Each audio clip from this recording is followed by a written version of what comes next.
30 milioni di euro da destinare anche al centro storico di Agrigento.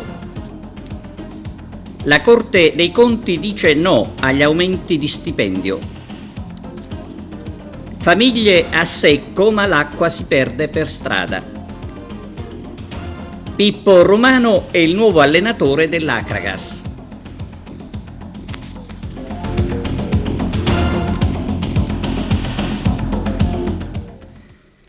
Benvenuti su TVA Notizie. Come avete sentito dai titoli, c'è un finanziamento di 30 milioni di euro da destinare anche al centro storico di Agrigento.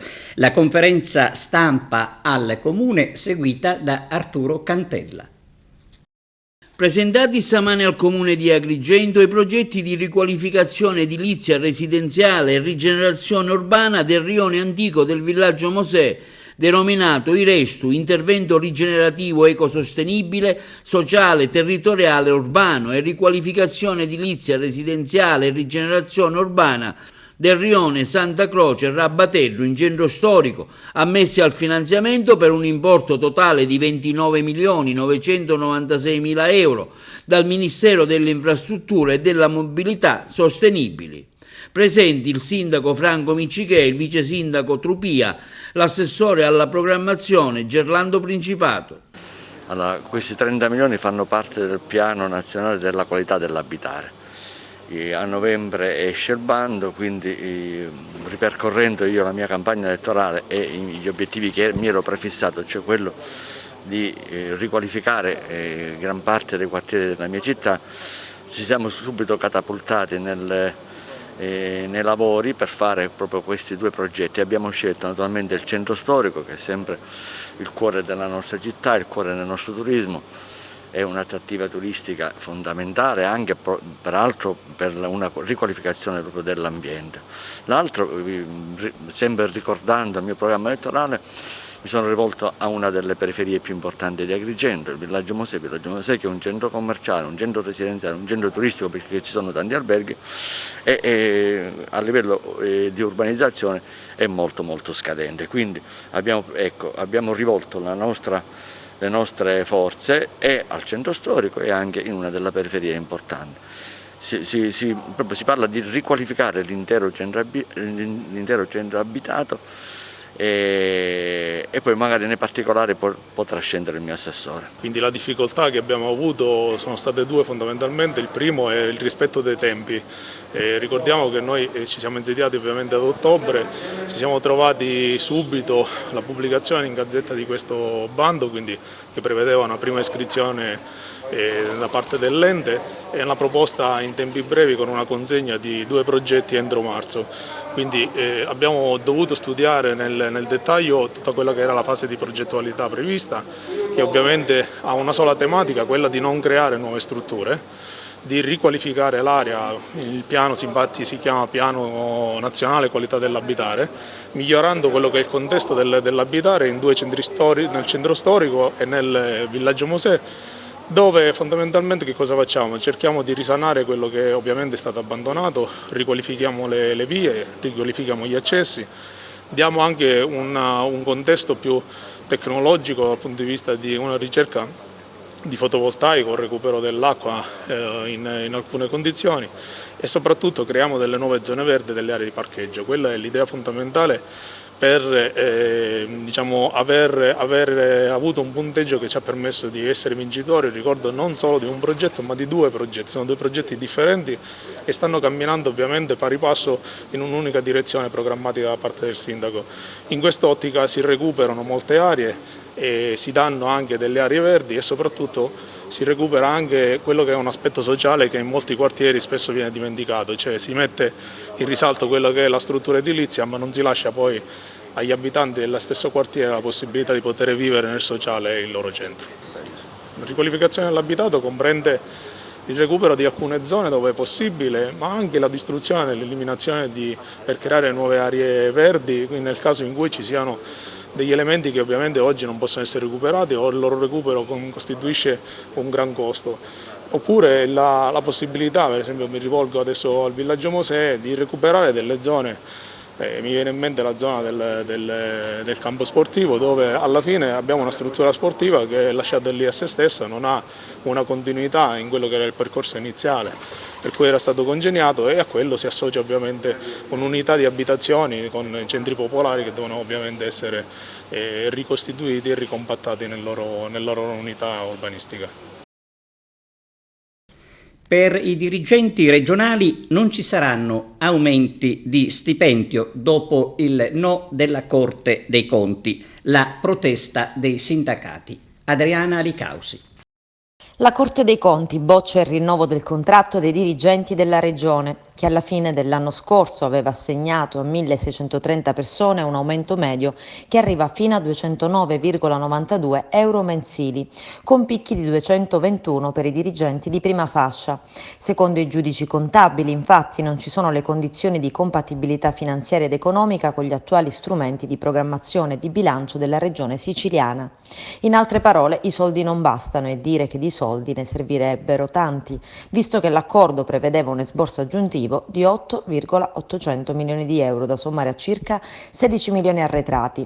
L'accordo era stato raggiunto faticosamente alla fine dell'anno. Dopo 3 anni di trattative, Regione, ARAN e sindacati avevano raggiunto un'intesa attesa da 15 anni. L'accordo era stato sottoposto ai sindacati quasi un anno prima, ma prima di firmarlo è stata necessaria una lunga serie di limature. Già a febbraio però era arrivato un primo stop, la Corte dei Conti aveva congelato il contratto in attesa che fosse approvato il bilancio. Ora quello stop diventa definitivo. Dopo una Camera di Consiglio durata 2 giorni, la sezione di controllo ha notato come l'accordo con lo Stato impegni invece la Regione a ridurre la spesa anziché farla crescere. Si rileva, annota la Corte presieduta da Salvatore Pilato, che le misure di riduzione della spesa occorrenti a realizzare i contenuti dell'accordo con lo Stato sono state esplicitamente indicate nell'articolo della legge di stabilità regionale. All'attacco CGIL, UIL, Cobas, Sadirs e UGL. Si tratta, dicono, di una gravissima violazione dei diritti di un'intera categoria di lavoratori. Ad oggi l'unico comparto della pubblica amministrazione di tutta Italia a scontare ben 2 bienni di ritardo e attendere da oltre 15 anni il rinnovo contrattuale, si legge in una nota. La Regione trovi al più presto una soluzione per non far scontare ai lavoratori le conseguenze della devastante parifica del rendiconto del 2019, la cui partita non sembra essersi chiusa. Per i sindacati questa bocciatura rischia di compromettere il funzionamento della macchina amministrativa regionale, proprio in un periodo in cui è importante che la struttura funzioni nel migliore dei modi. Lo abbiamo ribadito più volte, non vogliamo discutere soltanto di aspetti economici, ci interessa proseguo nel confronto sul progetto complessivo di burocrazia regionale da qui al 2030 ed oltre. Dobbiamo gettare le basi per una nuova regione. Famiglie a secco con l'acqua che scorre a fiumi per strada. Succede in via Pancamo a Fontanelle. Arturo Cantella. Una grossa perdita d'acqua viene rilevata a Fontanelle in un condominio di via Pancamo.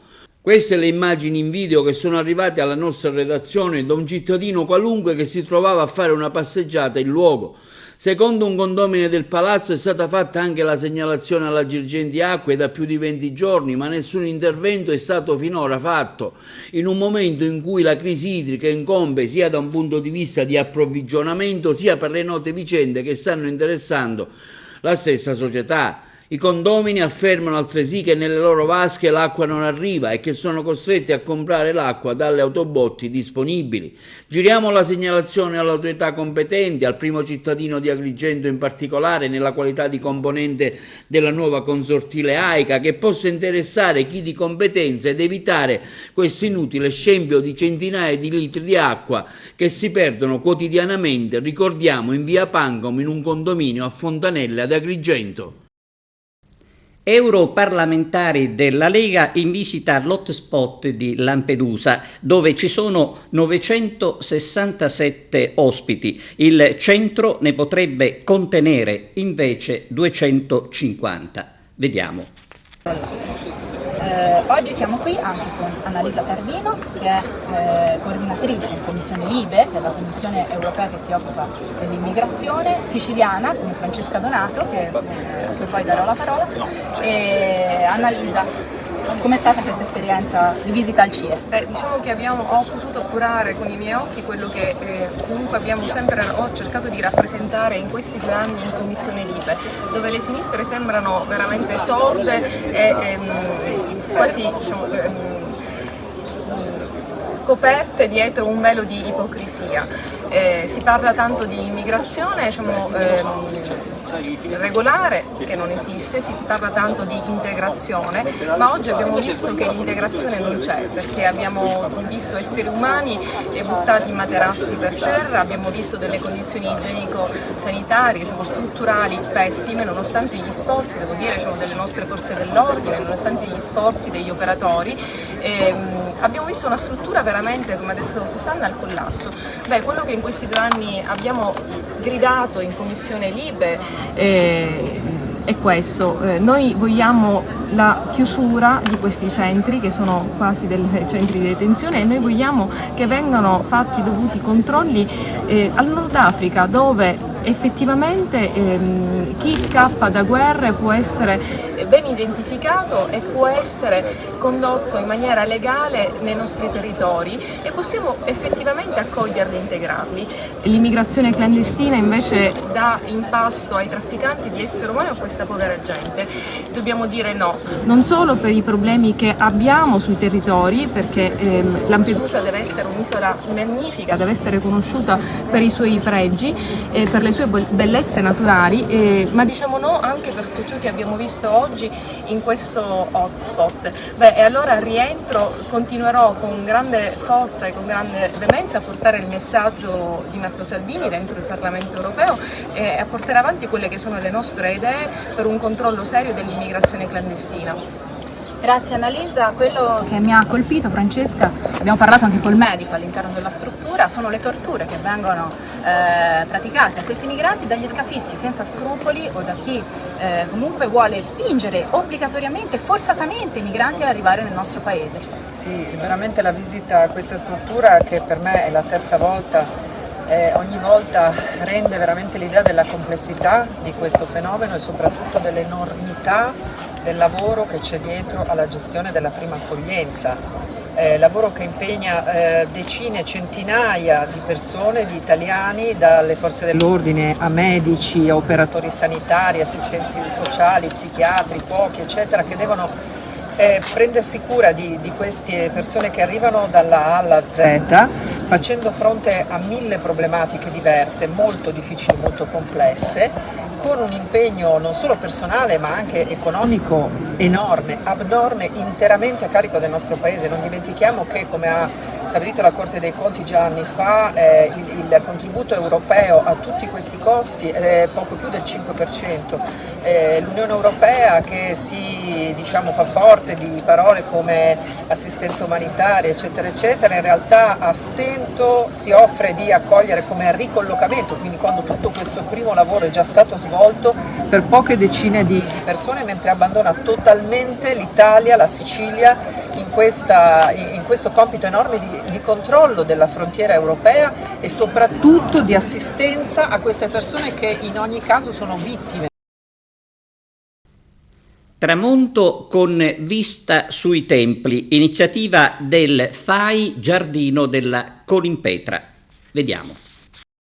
Al via le sere FAI di estate al Giardino della Colimpetra, da Agrigento fino a tarda sera. Si potranno effettuare le visite al giardino con le escursioni in ipogeo, i giochi per bambini, la musica, la degustazione. Da ieri è attivo anche dalle ore 18 una navetta che dal parcheggio del Museo Archeologico di San Nicola condurrà all'ingresso nord della Colimpetra in contrada San Marco. Questa novità è davvero importante, la stiamo sperimentando a partire da stasera. Su indicazione del direttore del Parco della Valle dei Templi, quest'anno abbiamo deciso che quella quota di visitatori che vengono esclusivamente al Giardino della Colimpetra per le nostre iniziative e riguarda in gran parte i residenti della nostra città e della provincia, invece che da Porta Quinta, come è stato sempre in passato, possono accedere attraverso una navetta dal parcheggio del Museo Archeologico. Perché questo? Per decongestionare Porta Quinta e rendere più comodo per tutti il viaggio, diciamo, ecco, il percorso fino alla Colimpetra. Poi siamo in tempi di Covid e quindi ecco, evitare assembramenti sapete benissimo che non è una necessità, ecco, ma è anche imposto dalla legge e noi dobbiamo osservare la legge. Detto questo, noi proponiamo il nostro luogo, la nostra Colimpetra come uno spazio da vivere, stare qui seduti tra gli alberi con gli amici, con le persone care, bere qualcosa, ascoltare musica, gustare i cibi della nostra tradizione, ma anche fare una visita guidata. E lo si può fare su prenotazione, e ancora di più la straordinaria esperienza di immergersi nel sottosuolo di Agrigento, ovvero l'escursione negli ipogei. L'ipogeo Colimpetra Porta Quinta, si entra dal nostro giardino, si esce da fuori le antiche mura dell'antica Acragas all'altezza di Porta Quinta. Un'esperienza strabiliante che proprio oggi riprendiamo con i primi visitatori dopo 1 anno e mezzo di fermo. Mi occupo di visite guidate, più tardi ci sarà anche un reading, una lettura per quanto riguarda la mitologia e questo luogo incantevole, ovviamente come lo definivano i grandi viaggiatori dell'Ottocento, soprattutto l'abate di Sannon, un angolo di paradiso terrestre, un piccolo Eden. E ovviamente la serata sarà accompagnata da musica e anche da degustazioni, dal nostro aperitivo, e vi aspettiamo numerosi. Noi faremo le visite guidate all'interno dell'ipogeo, porteremo dei piccoli gruppi di persone a vedere questo canale scavato nella roccia circa 2500 anni fa. È un'esperienza molto particolare, credo che vada fatta almeno una volta nella vita, perché diciamo, arrivare nel sottosuolo non è una cosa che succede tutti i giorni e qui c'è la possibilità di farlo sempre praticamente ed è molto interessante. Ecco, da dove venite questa esperienza, cosa vi ha spinto a farla? Noi veniamo da Bergamo. Stiamo facendo un tour della Sicilia di 15 giorni e abbiamo scoperto l'ipogeo sui social e abbiamo deciso di visitarlo. Oltre alla visiterete anche il giardino? Sì, visitiamo anche il giardino. No, molto bello, adesso vediamo com'è l'ipogeo. No, anche noi siamo turisti, veniamo da Venezia e ci eravamo informate prima per visitare gli apogei, abbiamo già fatto il museo, abbiamo già fatto i giardini oggi, meravigliosi. Complimenti veramente. Beh, hanno già detto tutto, devo dire che un ringraziamento al FAI che finalmente è riuscito a riaprire e a permettere a noi turisti di vedere questi spettacoli. Alle sere FAI d'estate, Yasmin, come intratterrà il pubblico e cosa farai ascoltare loro? Questa sera intratterrò il pubblico facendo intanto della musica che richiama le nostre origini etniche mediterranee. Lo stile musicale è sempre molto caldo, avvolgente e c'è sempre molta etnicità. E poi intercalerò con del jazz, cantando un po' di jazz, che quello è sempre gradito, per poi ritornare a cantare con questi suoni elettronici, su questa dimensione un po' Buddha Bar Live, come dimensione, in maniera sempre molto soft, perché l'ambiente qui richiama assolutamente solo questo. You make me smile with my heart.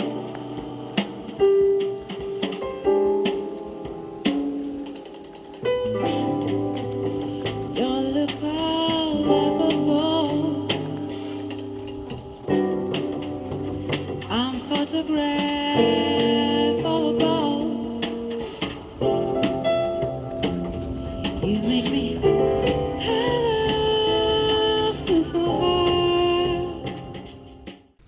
Mediazione linguistica, nuovi laureati al Polo Universitario di Agrigento. Arturo Cantella.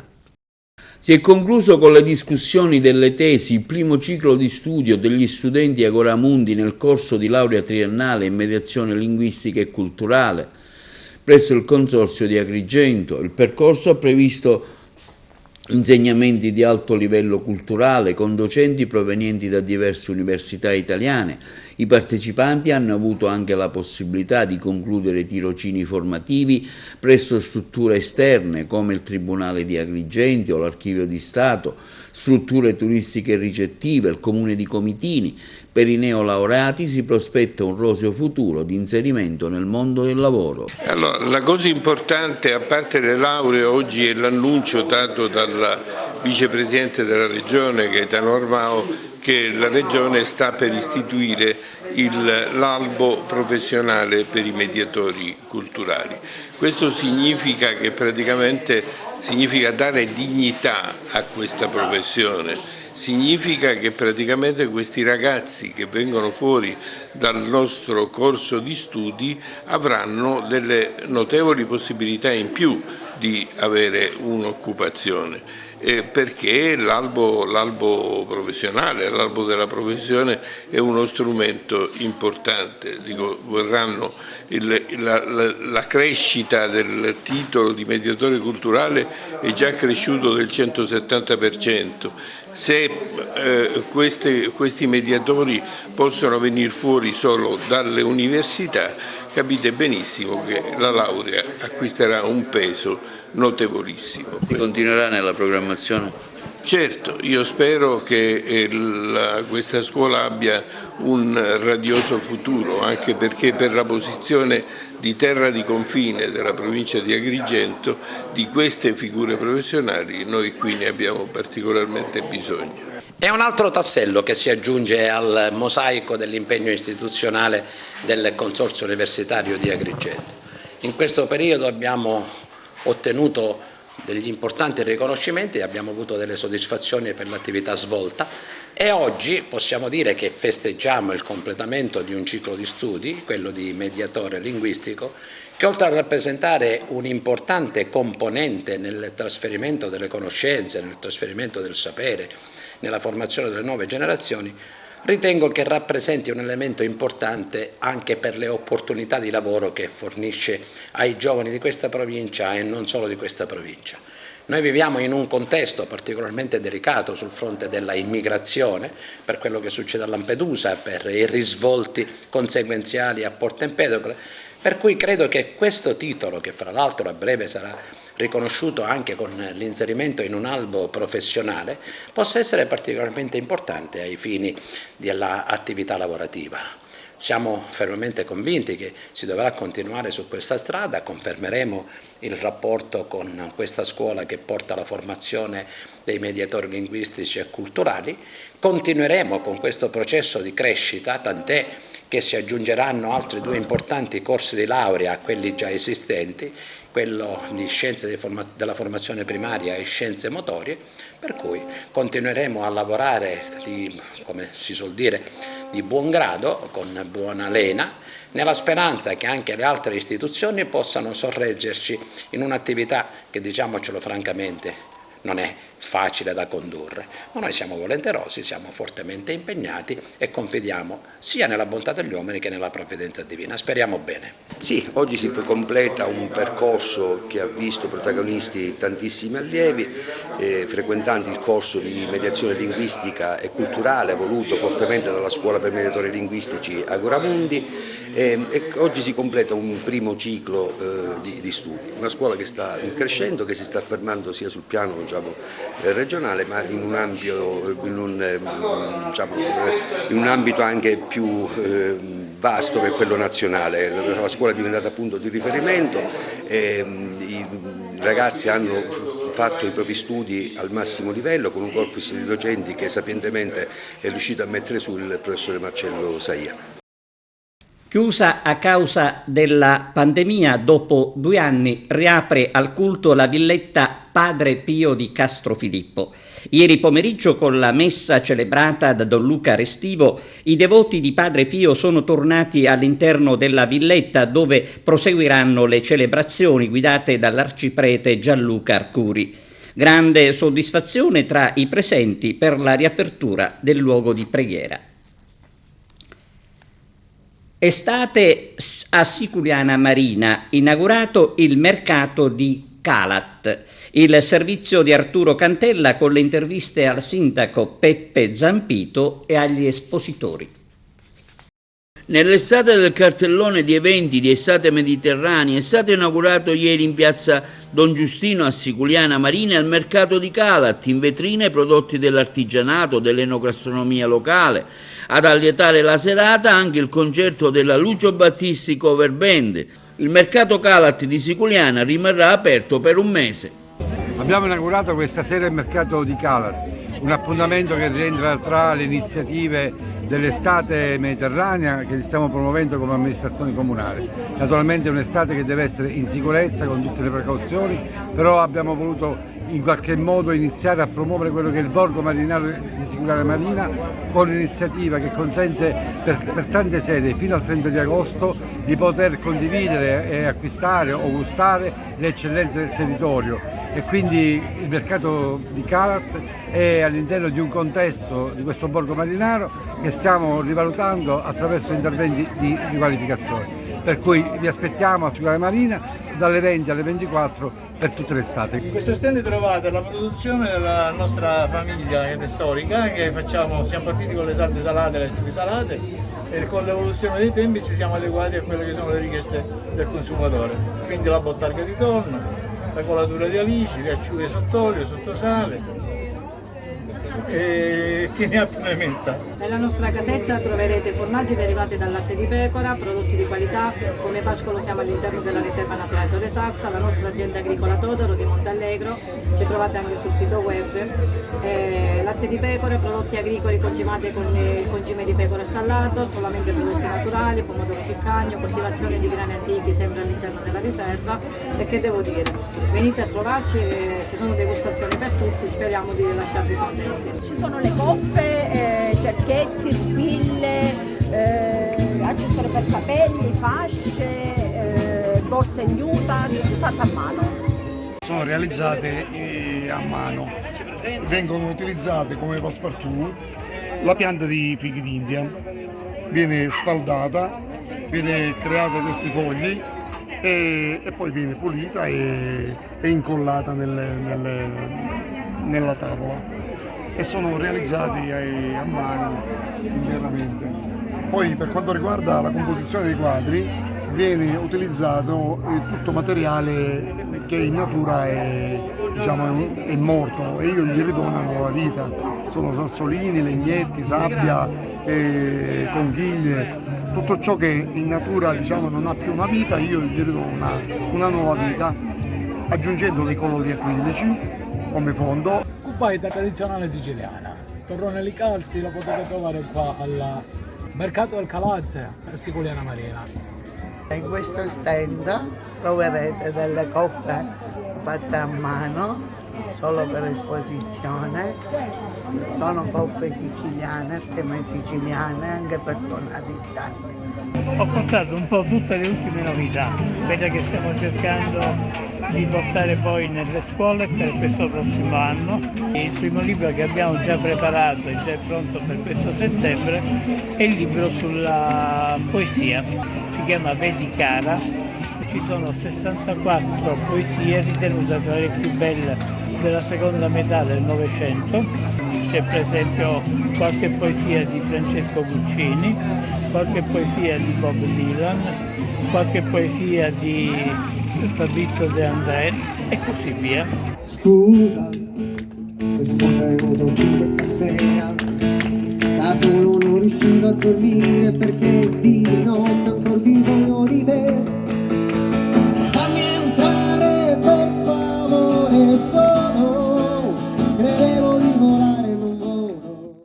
Il ministro dell'Università a Palermo per il Piano Nazionale della Ricerca incontra l'assessore La Galla.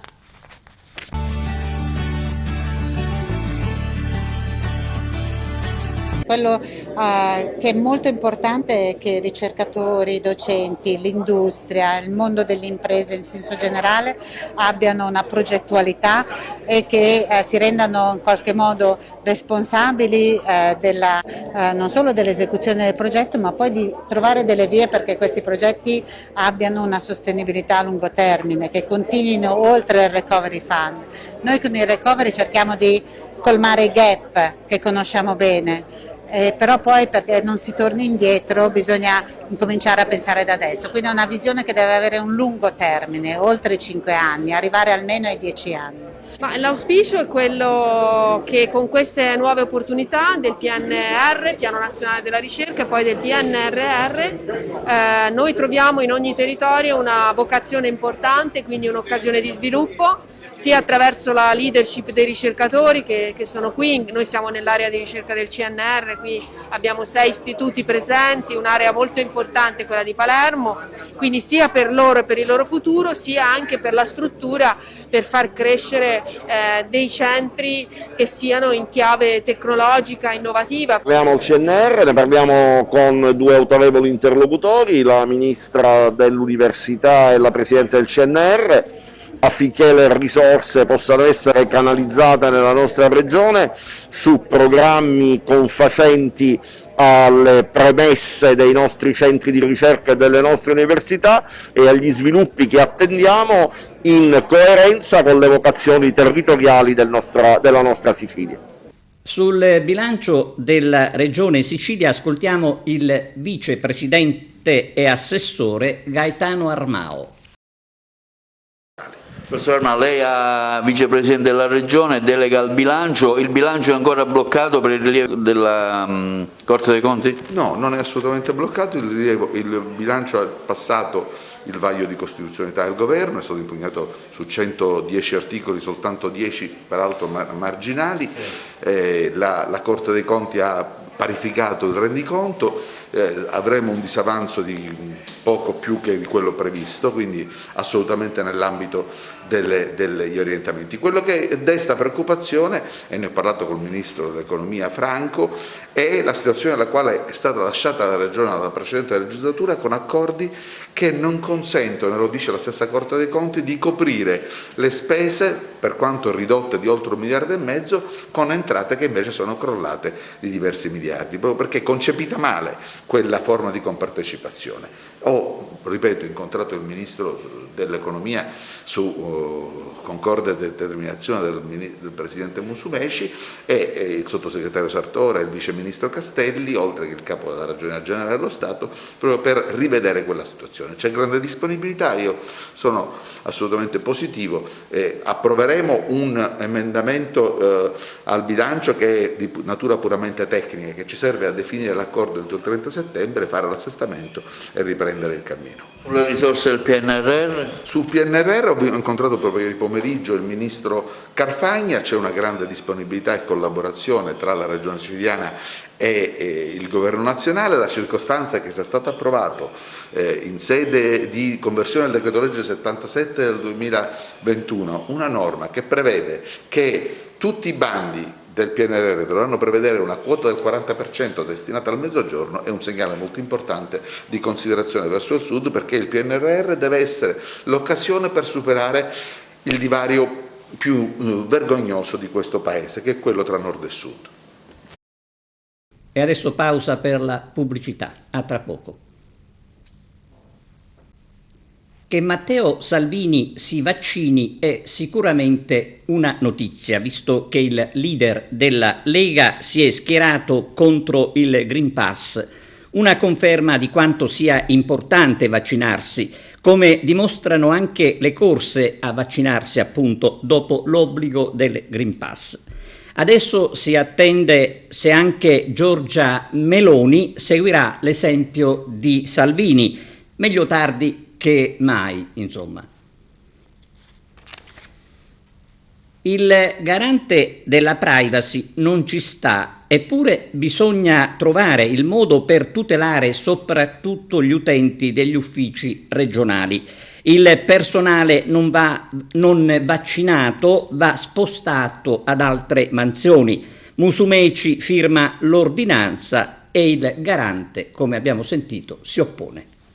È legittimo censire lavoratori che non si sono sottoposti alla vaccinazione anti-Covid ed invitarli ad immunizzarsi? Su questo tema si stanno scontrando il garante della privacy, Pasquale Stanzione, e il presidente della regione siciliana, Nello Musumeci. Per il primo si potrebbe ravvisare una violenza della privacy, per il secondo invece la priorità è la protezione sanitaria dei cittadini. Il governatore siciliano, con una ordinanza firmata lo scorso 7 luglio, ha previsto che le ASP provvedano mediante apposito interpello a tutti gli enti pubblici operanti nel territorio alla ricognizione aggiornata del numero dei dipendenti che non si sono ancora sottoposti alla vaccinazione. Analoga attività ricognitiva viene condotta con riferimento al personale preposto ai servizi di pubblica utilità e ai servizi essenziali, nonché agli autotrasportatori e al personale delle imprese che assicurano la continuità della filiera agroalimentare e sanitaria e gli equipaggi dei mezzi di trasporto. E inoltre tutti coloro che nell'esercizio dei propri compiti d'ufficio si trovino ad instaurare contatti diretti con il pubblico vengono formalmente invitati, per il tramite dei datori di lavoro, a ricevere la vaccinazione. Per l'ipotesi di indisponibilità o di rifiuto di sottoposizione a vaccinazione, il datore di lavoro pubblico provvede, nei modi e termini previsti dal contratto di lavoro di categoria, ad individuare per l'interessato una differente assegnazione lavorativa, ove possibile, che non implichi il contatto diretto del lavoratore con l'utenza esterna. Per il garante, in assenza di interventi correttivi, le indicazioni contenute nell'ordinanza possono violare invece le disposizioni del regolamento europeo del codice privacy. Tali trattamenti relativi allo stato vaccinale del personale, non previsti dalla legge statale, introducono di fatto un requisito per lo svolgimento di determinate mansioni su base regionale, generando una disparità di trattamento rispetto al personale che svolge le medesime mansioni sull'intero territorio nazionale. Il garante precisa poi che l'ordinanza prevede inoltre trattamenti generalizzati di dati relativi allo stato vaccinale dei dipendenti anche da parte del medico competente, non conformi alla disciplina in materia di protezione dei dati e alla disciplina in materia di sicurezza nei luoghi di lavoro. Considerata poi la delicatezza delle informazioni trattate e le possibili conseguenze discriminatorie in ambito lavorativo, il coinvolgimento dei datori di lavoro previsto nell'ordinanza in assenza di misure tecniche e organizzative può porsi in contrasto con le norme nazionali che vietano ai datori di lavoro di trattare informazioni relative alla salute, alle scelte individuali e alla vita privata dei dipendenti. Netta poi la replica di Musumeci, mentre, si legge in una nota, sulle colonne del Corsair un autorevole giuslavorista come il professor Ichino rivendica l'esistenza di norme nazionali che possono determinare perfino il licenziamento dei lavoratori, misura francamente sproporzionata. Il garante per la protezione dei dati personali si preoccupa di possibili quanto inesistenti lesioni alla privacy derivanti dall'invito alla vaccinazione dei datori di lavoro ai loro dipendenti. Si tratta di un atto giuridicamente non condivisibile da parte di chi evidentemente non si rende conto di cosa sia una pandemia e come meriti protezione una regione che non può permettersi nuove chiusure senza mettere definitivamente a rischio l'economia e quindi il lavoro di migliaia di persone e la salute pubblica. Musumeci sottolinea poi che lo stesso professor Ichino evidenzia come non serva una norma nazionale per agire sui lavoratori, perché esiste già l'articolo 2087 del Codice Civile che in combinato disposto con gli articoli 15 e 20 del decreto legislativo 81/2008 affida proprio ai datori di lavoro il compito di adottare tutte le misure consigliate dalla scienza, dalla tecnica e delle esperienze idonee a ridurre al minimo, se non azzerare, ogni rischio per la salute e il benessere fisico e psichico del lavoratore. Peraltro, proprio nei giorni in cui da Roma vengono chieste informazioni ben più penetranti sul mondo della scuola in procinto di emanazione del nuovo decreto annunciato dal governo nazionale, conclude Musumeci, le preoccupazioni avanzate sono infondate e del tutto apodittiche. E adesso il consueto appuntamento con Mario Zappia, il commissario dell'ASP di Agrigento, che fa il punto sulla situazione Covid. Questa settimana io vorrei dare un titolo a questo incontro. Questa è la quarta ondata dei non vaccinati. È la quarta ondata che interessa le persone che non si sono vaccinate e vi farò vedere alcune statistiche, adesso non in proiezione ma sono storiche, che evidenziano quanto vi sto dicendo. Cioè noi oggi siamo in una ondata di riacutizzazione dei positivi, anche Agrigento lo è, ma interessa le persone che non si sono vaccinate per la maggior parte, quasi il 100%. E quindi vi do un attimo un quadro della nostra situazione, perché ormai famoso Pachiterma ha preso una pendenza a salire che ci ha portato a superare, siamo quasi ai 700 casi nella nostra provincia. E se vi ricordate, quando nell'ondata precedente avevamo 700 casi, avevamo gli ospedali quasi tutti impegnati con ricoveri o altro. Mentre invece abbiamo un incremento anche dei ricoveri, ovviamente interessano solo Ribera perché il nostro ospedale Covid in questo momento è a Ribera, c'è stato un incremento di ricoveri in medicina ordinaria da 13, siamo arrivati anche a 17 durante la settimana, ne abbiamo 16 a ieri, e in rianimazione da 4 sono arrivati a 7. Quindi abbiamo riempito già la prima ala della medicina all'ospedale di Ribera e abbiamo già 7 posti su 10 occupati dalla rianimazione. Vi dico subito che tranne uno di questi pazienti tutti sono non vaccinati e quindi questo è il titolo, perché vi spiega il perché del titolo del nostro appuntamento settimanale. Questa quarta ondata interessa le persone che non si sono vaccinate e questa è quindi una constatazione che ci porta a dover mettere la massima attenzione in quello che è l'unica arma che noi abbiamo per poter uscire indenni da quest'altra ondata. Quindi non interessa alle persone vaccinate, nessuno di loro è ricoverata, deceduti solo uno era non vaccinato, ma i deceduti, sto parlando a livello nazionale, sono tutte persone non vaccinate, quindi ci dovrebbe convincere tutto questo che il nostro impegno massimo, il modo per uscirci da questa pandemia non ha altro sbocco se non in quello di vaccinarci. Abbiamo una serie di tabelle che adesso vi mostreremo, attraverso le quali vi renderete conto che la copertura vaccinale nella nostra provincia è al secondo posto in Sicilia, abbiamo il 66% alla seconda decade di luglio, quindi a qualche giorno fa, all'inizio della nostra settimana. Abbiamo pazienti ricoverati, pazienti in terapia intensiva come ad Agrigento in tutta la Sicilia, ma solo uno è deceduto di questo negli ultimi 30 giorni perché gli altri sono tutti non vaccinati.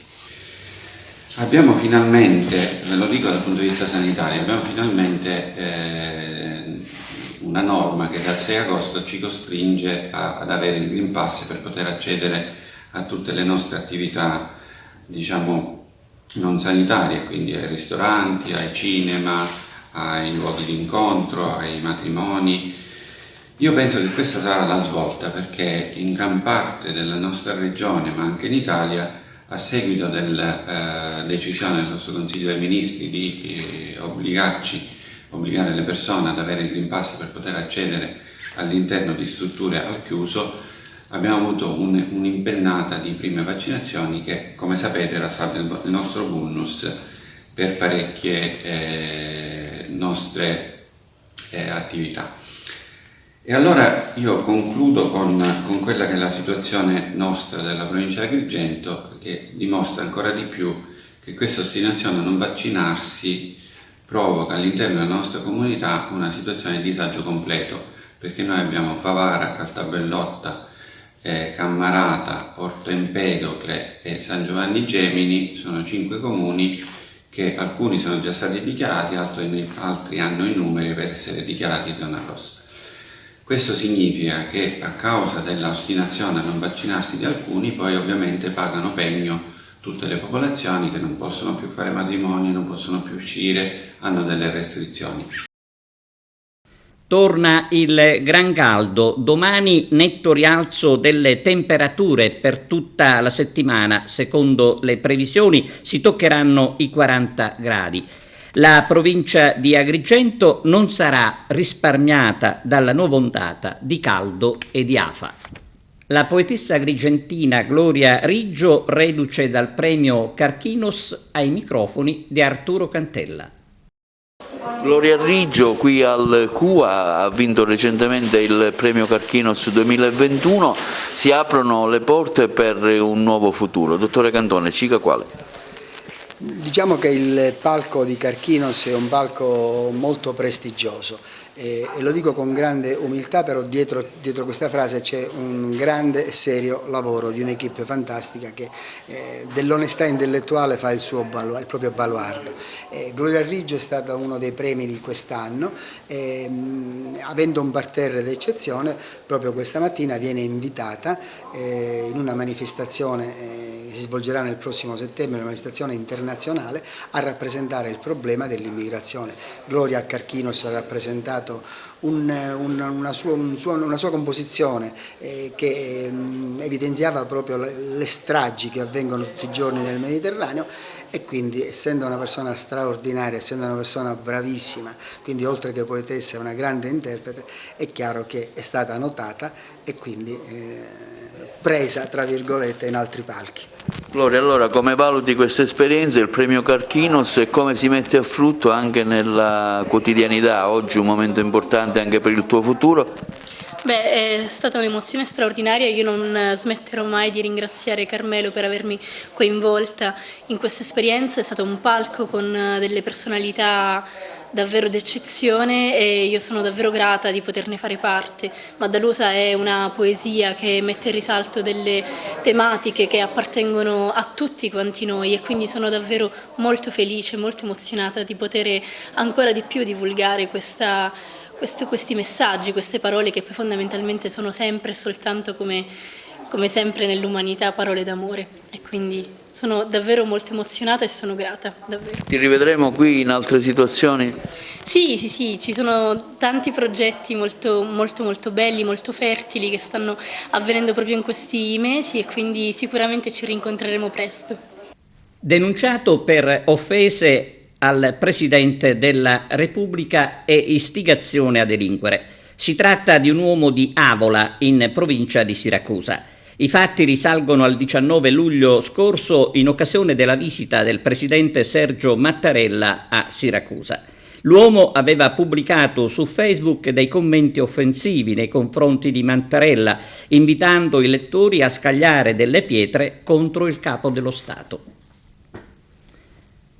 Siamo alla pagina sportiva calcio. Pippo Romano è il nuovo allenatore dell'Acragas. La squadra intanto iscritta al campionato di eccellenza. Carmelo Lentini. Come abbiamo avuto modo di anticipare nei giorni scorsi, l'Acragas finalmente ha ufficializzato il nome del nuovo tecnico per la prossima stagione di eccellenza. Si tratta del palermitano Pippo Romano, vecchia conoscenza del calcio siciliano, prima come allenatore e poi come tecnico di numerose squadre come Licata, Noto, Gela, Scordia, Favara, Aciriale e ultimamente 2 anni a Canicattì. Nel contempo si è provveduto anche all'iscrizione nel prossimo campionato di eccellenza. Fatti questi primi passi, la presidente Sonia Giordano, dopo aver riorganizzato l'assetto societario e in attesa di distribuire e ufficializzare le cariche e ruoli per la stagione 2021-2022, ha lasciato momentaneamente Agrigento per proseguire la riabilitazione dopo l'incidente al piede e per un breve periodo di riposo in famiglia. Il suo rientro ad Agrigento è previsto per i primi giorni d'agosto, solamente quando le sue condizioni fisiche le consentiranno di camminare e spostarsi senza l'uso delle stampelle, così da poter incontrare i giornalisti nel corso di una conferenza stampa per illustrare il nuovo progetto sportivo dell'Acragas e presentare anche il nuovo tecnico Pippo Romano e magari i primi calciatori riconfermati ed altri in arrivo. Concludiamo questa edizione del nostro telegiornale con un video satira, un modo scherzoso per affrontare la gravità della situazione. Una lezione, possiamo dire, nei confronti di una minoranza dura a comprendere. Grazie per averci seguito e arrivederci. Ve l'avevo detto io, è inutile che ora facete da così. Non c'è bisogno che ve lamentate adesso. Ve l'ho detto io, per uscire con me ci dovevate pensare prima. Certo, ancora siete in tempo. No, non possiamo uscire tutti assieme. Con me escono solo quelli che si sono fatti il vaccino. Ci vuole il green bascolo. Green bascolo. Un nega va. Casa. Oh. Così sì. Ve l'ho detto, il problema sapete, signore scusate, il problema sapete qual è? Questo internet, questo Facebook ci ha rovinato tutti. Basta pensare che da quando è mondo, certe specie di esseri umani hanno imitato loro. Ora sono loro che imitano certe specie di esseri umani. Giusto? Ora ecco, ognuno, a mio parere, dovrebbe fare il lavoro che sa fare. Se io faccio il pastore, devo fare il pastore, giusto? Se questo signore che ha inventato questo vaccino, questi signori, questi professori hanno studiato una vita per fare queste cose, è giusto che si ci deve dare fiducia, perché ognuno di noi ha sempre avuto bisogno della scienza e della medicina, perché adesso c'è chi pensa che è inutile. Giusto? Io mi posso lamentare se questo signore viene da me e mi vuole insegnare a fare la ricotta. A me la ricotta non mi deve insegnare nulla. Ma giustamente se tu fai il dottore, che hai studiato tantissimo per fare questo lavoro, è giusto che si deve dare fiducia. Questo è il problema. Il problema è che ci alziamo la mattina e diventiamo tutti dottori, virologi, psicologi, ginecologi, astrologi, tutte cose che finiscono con la G.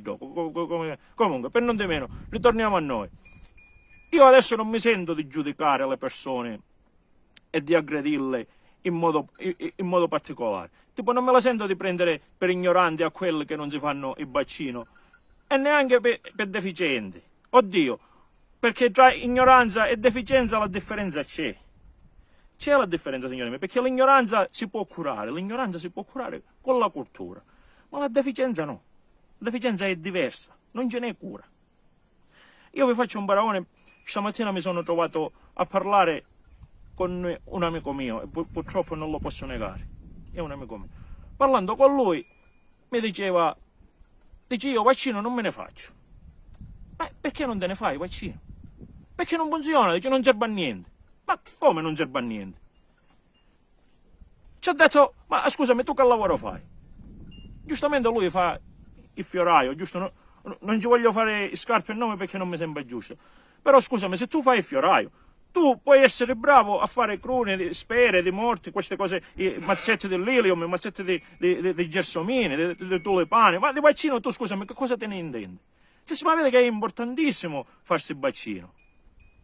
Ma ora dico io, ci può essere cura per questa deficienza? Ci può essere un vaccino per uno che ti ragiona di questa maniera? Ce ne può essere vaccino.